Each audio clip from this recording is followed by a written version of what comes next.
जय श्री कृष्णा। राधे राधे। कान्हा जी के सभी प्यारे भक्तों को आप सभी को कार्तिक मास की हार्दिक शुभकामनाएं। मैं आशा करती हूँ आप सभी स्वस्थ होंगे। आज के वीडियो में हम चर्चा करेंगे कार्तिक मास के 25वें अध्याय की, जिससे हमें राजा दशरथ और उनकी पत्नियों का पूर्व जन्म भी पता चलता है। तो चलिए कथा प्रारंभ करते हैं। तीर्थ, व्रत और दान आदि के करने से समस्त पाप नष्ट हो जाते हैं, मगर प्रेत योनि में रहने वाले को इसका अधिकार नहीं है। तुम्हारे दुख को देखकर मैं अत्यंत दुखी हूँ और तुम्हारा दुख दूर किए बिना मुझे संतोष नहीं होता। तुम्हारे पाप बड़े भारी हैं, क्योंकि यह तीनों योनियाँ बहुत बड़े पाप करने वाले को ही प्राप्त होती हैं, और पाप योनियाँ थोड़े पुण्य से नष्ट भी नहीं हो सकती हैं। लेकिन मैं तुम्हें इस योनि से अवश्य छुड़वाऊंगा। इसीलिए मैंने जो कार्तिक का व्रत किया है उसका आधा पुण्य तुम्हें दे देता हूँ, क्योंकि यज्ञ, दान, तीर्थ से सभी निश्चय कार्तिक के व्रत के पुण्य के समान नहीं है। देवर्षि नारद बोले, हे राजन, इतना कहकर धर्मदत्त ने उस ओम नमो भगवते वासुदेव यह 2000 मंत्र सुनाया और तुलसी का जल उसके ऊपर छिड़क दिया। बस फिर क्या था, क्षण भर में वह प्रेत योनि से छूट प्रज्वलित शिखा के समान दिव्य रूप धारण कर लक्ष्मी के समान सुंदर हो गई। तब वह धर्मदत्त को दंडवत करके प्रसन्नता से गदगद होकर बोली, हे ब्राह्मण, आपके आशीर्वाद से मैं घोर नरक से छूट गई हूँ।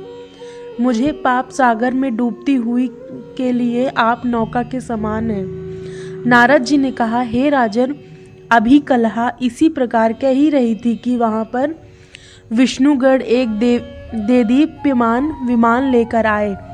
विमान के द्वार पर अप्सराएं और गण बैठे हुए थे। धर्मदत्त ने उनको देखकर प्रणाम किया। पुण्यशील और सुशील नामक भगवान विष्णु के गणों ने धर्मदत्त को अपने हाथों से ऊपर उठा उसका अभिनंदन करके कहा, हे दुष्श्रेष्ठ, आप धन्य हैं जो सदा भगवान विष्णु के व्रत, कथा और सेवा में लगे रहते हैं। आपने जो अपने बाल्यकाल में पवित्र और कार्तिक व्रत किया था, उसके आधे फल से कलहा पूर्व जन्म के एकत्रित पाप नष्ट कर दिए हैं। यही नहीं, आपकी कृपा से उसके सैकड़ों जन्मों के पाप नष्ट हो गए हैं।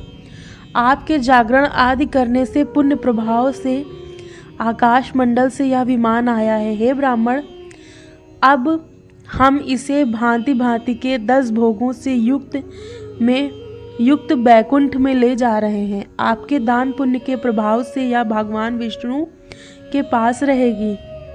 आप भी इस जन्म के बाद अपनी दोनों स्त्रियों सहित बैकुंठ में विष्णु जी के पास रहोगे और मुक्ति प्राप्त करोगे। हे दया सागर, वह मनुष्य धन्य है और जन्म उन्हीं का फलीभूत है जिन्होंने तुम्हारी तरह विष्णु जी की भक्ति की है, क्योंकि भगवान विष्णु अपने भक्तों को भला क्या नहीं देते। जिन्होंने प्राचीन काल में उत्तान पाद के पुत्र को ध्रुव पर पहुंचाया, जिसके सुमिरन मात्र से प्राणियों की मुक्ति हो जाती है। प्राचीन काल में विष्णु जी केवल अपने नाम के स्मरण से ही आप द्वारा पकड़े हुए हाथी को हस्त योनि से मुक्त करके जय नाम देकर अपना पार्षद बना लिया।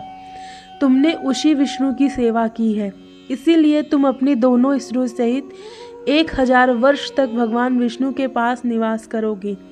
जब तुम्हारा पुण्य क्षीण हो जाएगा, तब तुम सूर्यवंश में अपनी दोनों रानियों के साथ राजा दशरथ के नाम से प्रसिद्ध होगे, तथा यह कलहा तुम्हारे आधे पुण्य की भागीदार होने के नाते तुम्हारी तीसरी भार्या होगी। वह भगवान विष्णु पुत्र के रूप में तुम्हारे पास रहेंगे और देवताओं का कार्य करेंगे। विष्णु जी को प्रसन्न करने वाले कार्तिक व्रत से अधिक महत्वपूर्ण यह दान, तीर्थ आदि और कोई भी नहीं है।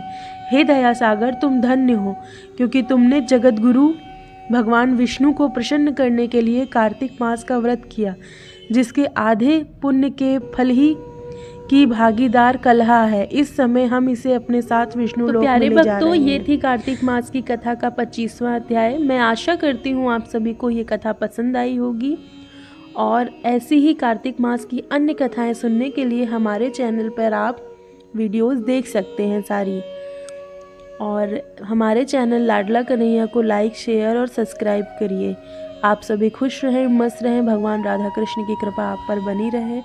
जय श्री कृष्णा, राधे राधे।